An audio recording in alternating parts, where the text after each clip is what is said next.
Hello people, అందరూ ఎలా ఉన్నారు? నేనైతే చాలా బాగున్నాను. ఐ హోప్ మీరందరూ కూడా చాలా బాగున్నారని అనుకుంటున్నాను. ఈరోజైతే మా చిన్న పాపకి నేను ఇంట్లోనే ఉక్కు ఎలా ప్రిపేర్ చేస్తాను అనేది అయితే మీకు చూపించబోతున్నాను.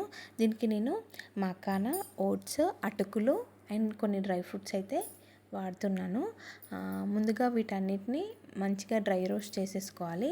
చల్లారాక మంచిగా మిక్సీ పట్టి పౌడర్గా చేసుకొని తర్వాత ఒక చిన్న గ్లాస్ వాటర్కి ఒక స్పూన్ ఉగ్గు పౌడర్ తీసుకొని మంచిగా ఉండలు లేకుండా కలుపుకొని చిక్కగా అయ్యేంత వరకు కుక్ చేసుకోవాలి. చల్లారాక తినిపించాలి.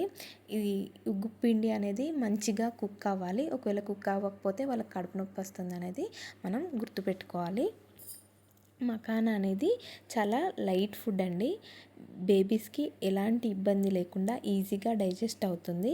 ఇందులో ప్రోటీన్ ఎక్కువగా ఉండి బేబీ గ్రోతింగ్కి అండ్ వెయిట్ గెయినింగ్కి చాలా హెల్ప్ అవుతుంది. ఇందులో కాల్షియం కూడా ఎక్కువగా ఉంటుంది.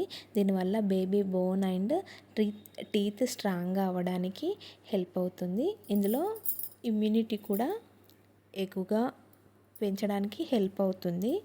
అండ్ అంతేకాదండి, ఇందులో ఉండే విటమిన్స్ అండ్ మినరల్స్ వల్ల బేబీ బ్రెయిన్ డెవలప్మెంట్కి కూడా హెల్ప్ అవుతుంది. ఓట్స్ కూడా ఈజీలీ డైజెస్ట్ అవుతాయి. ఇందులో ఫైబర్ కంటెంట్ అనేది కూడా ఎక్కువగా ఉండడం వల్ల బేబీస్లో వచ్చే కాన్స్టిపేషన్ ప్రాబ్లమ్స్ని రాకుండా హెల్ప్ అవుతుంది. ఇందులో ఐరన్ కంటెంట్ కూడా ఎక్కువగా ఉంటుంది. దానివల్ల బేబీస్లో బ్లడ్ అనేది పెరగడానికి హెల్ప్ అవుతుంది. అండ్ కాల్షియం, మెగ్నీషియం, జింక్ ఉండడం వల్ల బేబీ బోన్ అండ్ బ్రెయిన్ గ్రోతింగ్కి హెల్ప్ అవుతుంది. అటుకులు కూడా అంతేనండి, చాలా ఈజీగా డైజెస్ట్ అవుతాయి.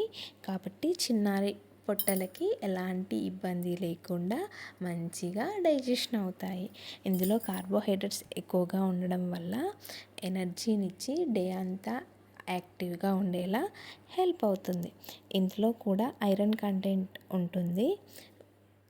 ఇందులో ప్రోటీన్ అండ్ ఫైబర్ ఎక్కువగా ఉండి బేబీ గ్రోతింగ్కి చాలా హెల్ప్ అవుతుంది. సరే మరి ఉంటా. మరొక వీడియోతో మళ్ళీ కలుద్దాం. నా వీడియో నచ్చితే వీడియో లైక్ చేసి నా ఛానల్ని సబ్స్క్రైబ్ చేసుకోండి. టాటా.